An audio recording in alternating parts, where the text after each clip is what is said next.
സംസ്ഥാന സർക്കാർ ഭവനരഹിതർക്കായി കൊച്ചി തുരുത്തിയിൽ നിർമ്മിച്ച ഫ്ളാറ്റുകളുടെ അവകാശം തട്ടിയെടുക്കാൻ BJP ശ്രമിക്കുമ്പോൾ ദില്ലിയിൽ ഭവനരഹിതരെ സൃഷ്ടിക്കുന്ന കാഴ്ചയാണ് കാണാനാവുക. ഫ്ളാറ്റുകൾ നിർമ്മിക്കുന്നത് പ്രധാനമന്ത്രിയുടെ ഫണ്ടിൽ നിന്നാണെങ്കിൽ BJPയുടെ കയ്യിലുള്ള ദില്ലിയിൽ പുനരധിവാസം പാഴാക്കുകയാണോ? സംസ്ഥാന സർക്കാർ ഭവനരഹിതരില്ലാത്ത കേരളം പടുത്തുയർത്തുമ്പോൾ രാജ്യ തലസ്ഥാനത്തെ വിപരീത കാഴ്ചകൾക്കാണ് സാക്ഷ്യം വഹിക്കുന്നത്. അതിലേക്ക് ഫോർട്ട് കൊച്ചിയിൽ ഭവനരഹിതർക്കായി സംസ്ഥാന സർക്കാർ നിർമ്മിച്ചു നൽകിയ ഫ്ളാറ്റിന്റെ അവകാശത്തിൽ കൈക്കടത്തുകയാണ് സംസ്ഥാന BJP അധ്യക്ഷൻ രാജീവ് ചന്ദ്രശേഖർ. പദ്ധതി മോദിയുടേതാണെങ്കിൽ ദില്ലിയിലടക്കം പുനരധിവാസ പദ്ധതികൾ എവിടെ എത്തി നിൽക്കുന്നുവെന്ന് പരിശോധിക്കാം. പ്രധാനമന്ത്രിയുടെ സ്മാർട്ട് സിറ്റി പദ്ധതിയിൽ ഉൾപ്പെടുത്തിയാണ് കൊച്ചി തുരുത്തിയിലെ ഫ്ളാറ്റുകൾ യാഥാർത്ഥ്യമാക്കിയത് എന്നാണ് രാജീവ് ചന്ദ്രശേഖറിൻ്റെ അവകാശവാദം. എന്നാൽ ദില്ലി യമുന നദിക്കരയിലെ ജമുന കാർഷിക ഗ്രാമത്തിലുള്ളവർക്ക് മോദി സർക്കാർ അധികാരത്തിലേറിയപ്പോൾ പുനരധിവാസം സാധ്യമാക്കുമെന്ന് ഉറപ്പു നൽകി.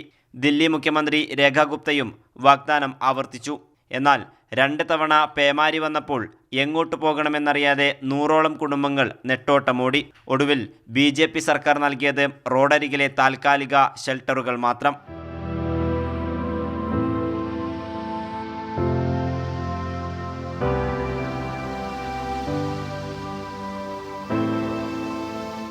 കയ്യേറ്റം ആരോപിച്ച് BJP സർക്കാർ പൊളിച്ചു നീക്കിയത് 10,000-കണക്കിന് കുടിലുകൾ.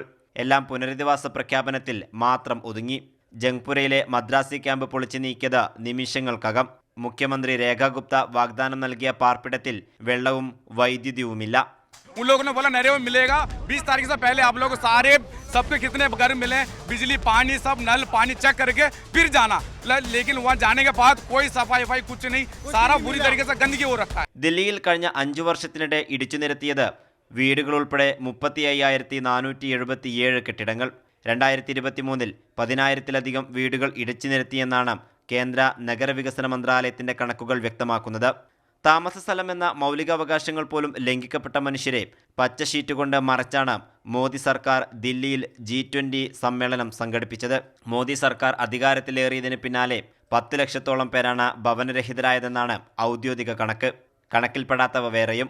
മോദിയുടെ ഗ്യാരണ്ടിയും നടപ്പായില്ല. जिंदगी में कभी बच्चों की पीढ़ी में भी नहीं आ सकेगा. आएगा ना मोदी, अब कोई नहीं आएगा. उसने कुछ नहीं किया, मोदी ने कुछ भी नहीं किया. मोदी ने कुछ नहीं किया, घर से बेघर कर दिए हम लोग. വിവിധ പദ്ധതികളിലൂടെ കേരളം ഭവനരഹിതരെ ചേർത്തു പിടിക്കുമ്പോൾ മോദി സർക്കാരിന്റെ നേതൃത്വത്തിലുള്ള BJP ജനങ്ങളെ തെരുവിലേക്ക് ഇറക്കിവിടുകയാണ്. കേരളത്തിലെ വികസനത്തിൽ BJPയുടെ അവകാശവാദങ്ങൾ പൊളിയുന്നതാണ് ദില്ലിയിലെ സ്ഥിതി.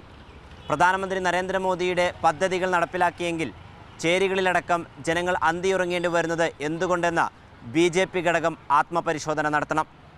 ക്യാമറ പേഴ്സൺ സഞ്ജയ്ക്കൊപ്പം അബ്ദുൾ റഷീദ്, കൈരളി ന്യൂസ്.